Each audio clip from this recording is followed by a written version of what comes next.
নমস্কার। Radio new টাউনের তরফ থেকে আমি মধুরা আজকে রয়েছি নিউট্রি টক শোতে এক বিশেষ এপিসোড নিয়ে। আজ 14ই নভেম্বর চিলড্রেন্স ডে হিসেবে আমরা সর্বত্র সেলিব্রেট করি, কিন্তু বাচ্চা মানেই আমরা জানি খুব মিষ্টি, আর আমরা সবসময় এটা শুনি বেশিরভাগ ক্ষেত্রে যে মিষ্টি খেলে কিন্তু বেশি মিষ্টি খেলে ডায়াবেটিস হতে পারে। এবং আজকে কোইন্সিডেন্টলি ওয়ার্ল্ড ডায়াবেটিস ডেও বটে। এই বিশেষ দিনে আমার সঙ্গে রয়েছেন ডায়েটিশিয়ান এবং ডায়াবেটিস এডুকেটর পল্লবী চ্যাটার্জি। নমস্কার। নমস্কার, ধন্যবাদ আমাকে আমন্ত্রণ জানানোর জন্য। আপনাকেও ধন্যবাদ আমাদের সময় দেওয়ার জন্য। তো যেটা বললাম যে ওয়ার্ল্ড ডায়াবেটিস ডে যেহেতু আজকে, তাই ডায়াবেটিসের উপর বিশেষ এই এপিসোডে বিশেষ কিছু প্রশ্ন রয়েছে আমাদের, যার উত্তর অবভিয়াসলি আমরা আপনার থেকে পাবো। আজকে দিদি রয়েছেন আজকে আমাদের সাথে, তার জন্যই। তো প্রথমেই জেনে নেব যে ডায়াবেটিস বা মধুমেহ এটা কি এবং কতটা ভয়ঙ্কর হতে পারে। ডায়াবেটিস হচ্ছে যখন আমাদের রক্তের মধ্যে সুগার লেভেলটা রাইজ করে, হাইপারগ্লাইসেমিয়া হয়, সেটাকে আমরা ডায়াবেটিস বলে থাকি। এবার ডায়াবেটিস তো আমাদের অনেক ধরনের আছে। Type 1 diabetes mellitus, type 2 diabetes mellitus, gestational diabetes mellitus, latent autoimmune diabetes of the adult, maturity onset diabetes of the young, আরও অনেক কিছু বিস্তারিত আলোচনায় পরে আমি আসছি। হ্যাঁ, আপনি জিজ্ঞেস করলেন যে ডায়াবেটিসটা খুব ভয়ঙ্কর কিনা। হ্যাঁ, দেখুন, ডায়াবেটিস হচ্ছে ক্রনিক মেটাবলিক ডিসঅর্ডার, এটা প্রোগ্রেসিভ। একবার ডায়াবেটিস মানুষের হলে সেটা পুরোপুরি কিওর্ড হয় না, হ্যাঁ, কিন্তু আমরা কমপ্লিকেশন কন্ট্রোল করতে পারি যদি ভালো রকম ম্যানেজ করতে পারি। তো ডায়াবেটিস আমরা ম্যানেজ করতে পারি, টোটালি কিওর করতে পারি না। আর একবার ডায়াবেটিস হলে সেটাকে নিয়েই বাঁচতে হবে, মানে একদম কিওর একদমই সম্ভব নয়, কিন্তু আমরা মানে প্যারামিটার্স কন্ট্রোলে রেখে আমরা কিন্তু মানে ভালোভাবে ম্যানেজ করতে পারি। আমার যে ডায়াবেটিস হয়েছে তার সিমটমস কি, মানে আমি কি দেখে বুঝবো, বা আমার বাড়ির যারা প্রিয়জনরা রয়েছে তাদের কি কি সিমটমস দেখে আমি বুঝবো যে তাদের ডায়াবেটিস হয়েছে, এবং তার ডায়াগনোসিসও আমি কি করে করব? আমরা বলি ডায়াবেটিসের ক্লাসিক্যাল সিমটমস 3Ps, মানে polyurea, frequent urination, polyphagia, frequent hunger, এবং পলিডিপসিয়া, ফ্রিকুয়েন্ট থার্স্ট। এইগুলো মেন তিনটে। এছাড়াও আছে টায়ার্ডনেস, ফ্যাটিক, মানে সারাদিন ক্লান্ত লাগা, খিটখিটে হয়ে যাওয়া, তারপর মানে হাতে পায়ে ঝিঝি ধরা, অবশ হয়ে যাওয়া, তারপর ইউরিনেট করতে ব্যথা লাগা, মানে পেইনফুল ইউরিনেশন যেটাকে আমরা বলি। তারপর কখনো কোনো মানে কাট বা উন্ড হলো সেটা সারতে সময় লাগা। এই সব জিনিসগুলো মোটামুটি কয়েকটা সিমটম। হ্যাঁ, কিছু কিছু ক্ষেত্রে কোনো সিমটমও থাকে না, কিন্তু মানুষের ডায়াবেটিস হয় সেটা আমরা দেখি। আর আপনি বলেন ডায়াগনোসিস আমরা কি করে করব। ডায়াগনোসিস আমরা করতে পারি ল্যাব টেস্টের মাধ্যমে। তার মধ্যে ফাস্টিং ব্লাড গ্লুকোজ আমরা দেখতে পারি, পোস্ট প্র্যান্ডিয়াল ব্লাড গ্লুকোজ আমরা দেখতে পারি, আর HbA1c বা গ্লাইকেটেড হিমোগ্লোবিন আমরা দেখতে পারি। গ্লাইকেটেড হিমোগ্লোবিন আমরা বলি যে 3 মাসে একবার করতে, এবং এটা রিলায়েবল সোর্স অনেক, কারণ সেটা 3 মাসের একটা অ্যাভারেজ আমরা পাই। ফাস্টিং আর পিপিতে কি হয় যে আমরা মানে সেই দিনেরটা আমরা পাচ্ছি, মানে যেদিন আমরা টেস্ট করছি তার আগের দিন আমাদের নেমন্তন্নও থাকতে পারে, একটু হেভি খাওয়া হতে পারে, বা উপোসও থাকতে পারে, না খাওয়া হতে পারে, অনেক কিছু ম্যাটার করে। কিন্তু HbA1c-তে 3 মাসের অ্যাভারেজ বলে এটা মানে একটু বেশি রিলায়েবল, কিন্তু যদি কারোর অ্যানেমিয়া থাকে HbA1c কিন্তু আমরা নিতে পারবো না। আচ্ছা আচ্ছা দিদি, আপনি একটা কথা বললেন, আমি যখন দেখছি যে সিমটমস হচ্ছে বা আমার প্রিয়জনদের হচ্ছে, বাড়ির লোকের, তখন আমি বুঝলাম যে এবার ডায়াগনোসিসের প্রয়োজন। কিন্তু একটা তো আপনি বললেন যে অনেক সময় বোঝাও যায় না, তো সেই ক্ষেত্রে কি সবাইকে মোটামুটি একটা রেগুলার মানে সুগার টেস্ট বা ডায়াবেটিস টেস্টের মধ্যে থাকাটা কি উচিত? মোটামুটি 30 বছর বা তার উপর থেকে আমরা বলি অ্যানুয়ালি মানে ব্লাড সুগারটাও টেস্ট করিয়ে নিতে।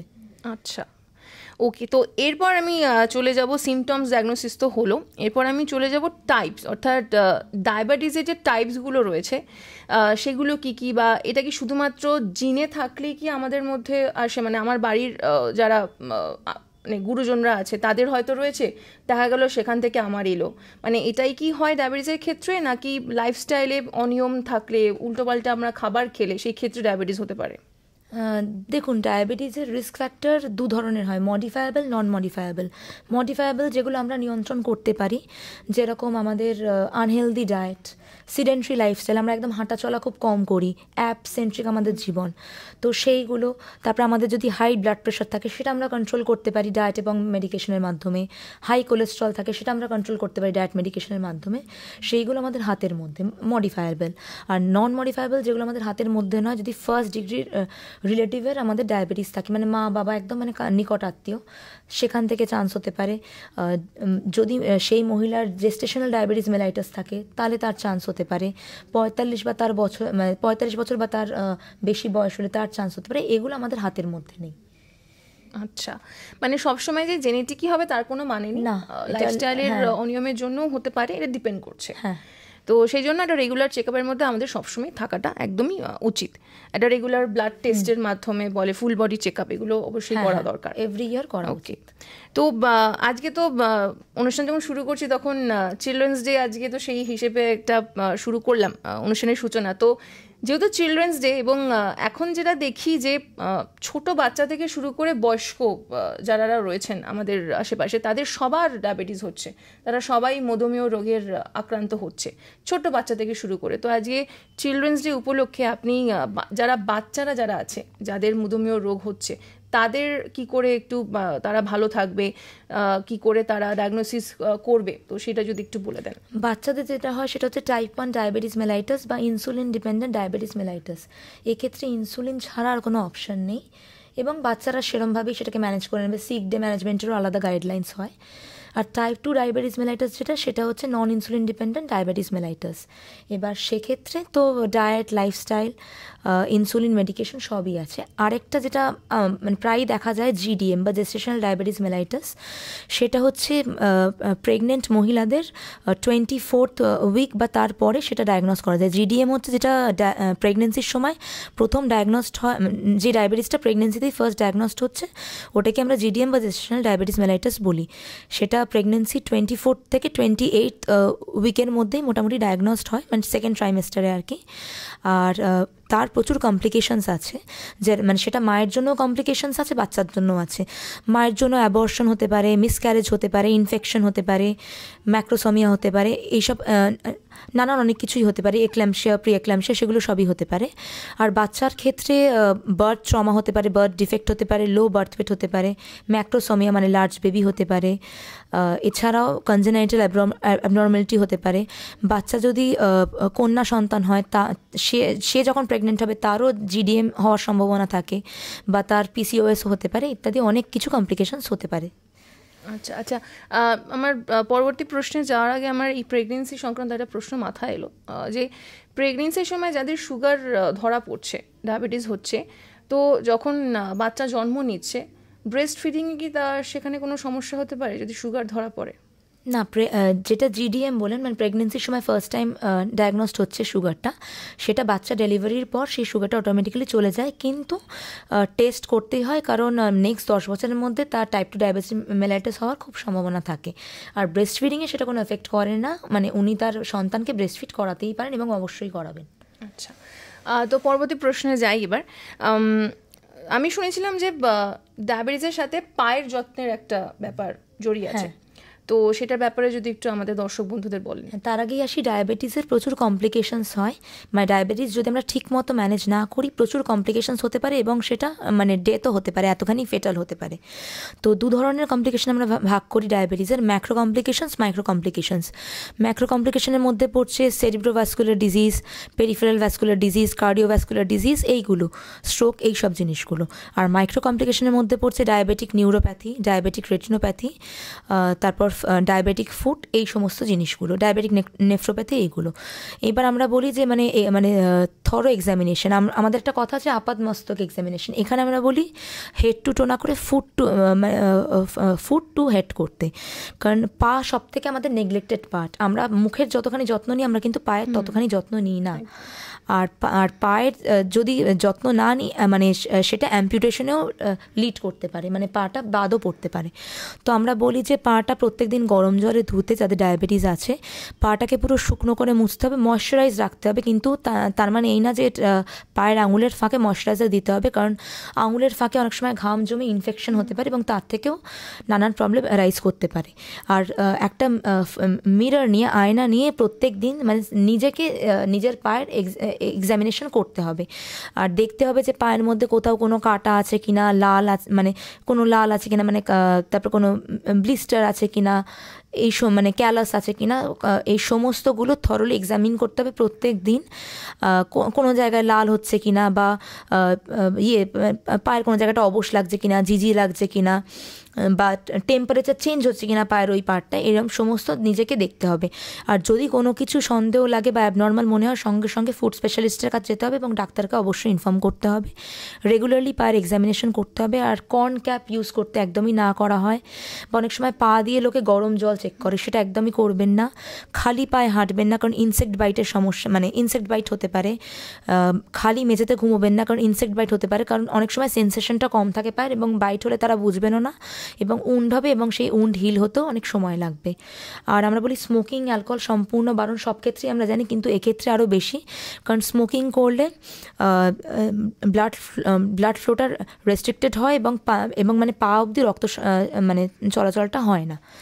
তো এই সবগুলোই আর কি বলার।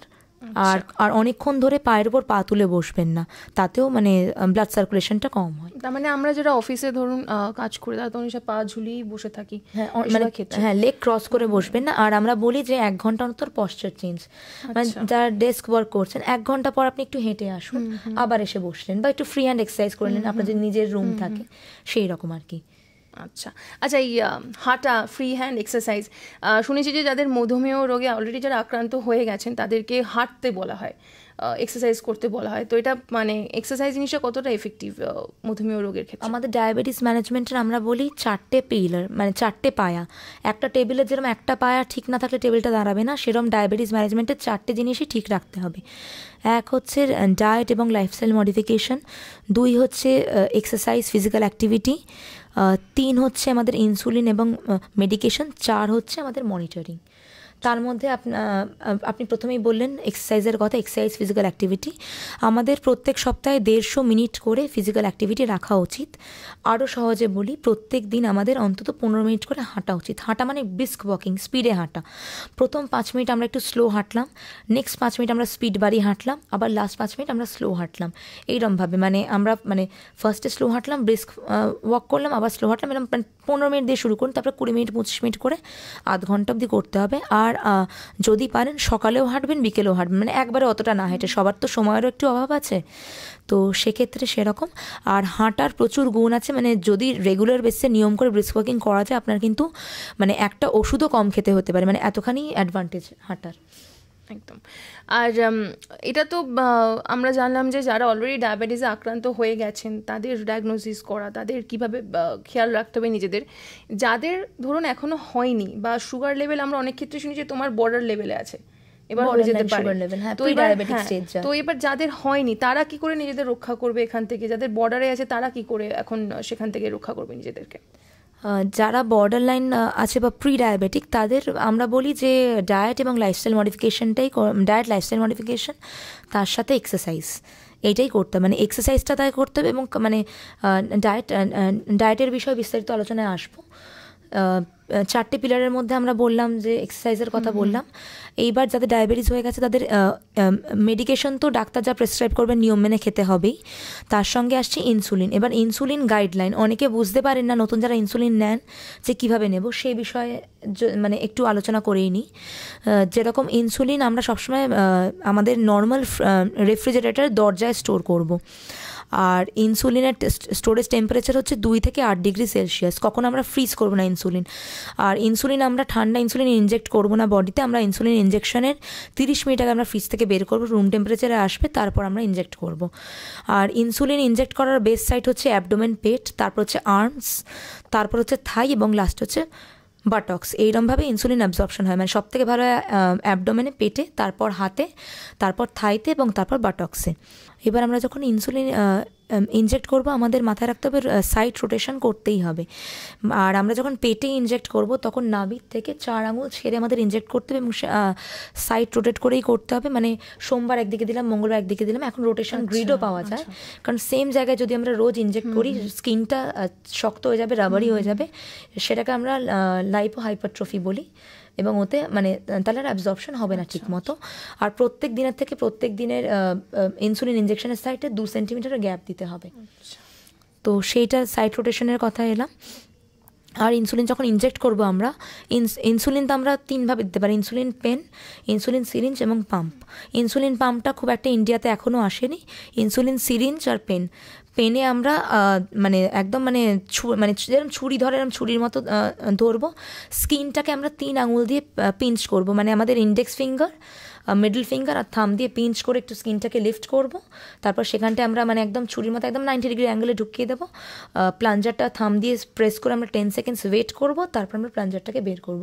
খুব বেশি জোরে রাব করবো না ইনসুলিন ইঞ্জেকশন দেওয়ার পর। আর ইনসুলিন দেওয়ার পর আমরা হেভি এক্সারসাইজ কোনো করবো না। তো এইটুকুই আর কি গাইডলাইন, মানে যেটা মানে যারা ইনসুলিন নতুন নিচ্ছেন তাদের প্রত্যেকেরই জানা উচিত। আর কখনো জামার ওপর দিয়ে ইনসুলিন দেবো না, মানে বেয়ার স্কিনে দেবো, এটা আমরা সকলেই জানি।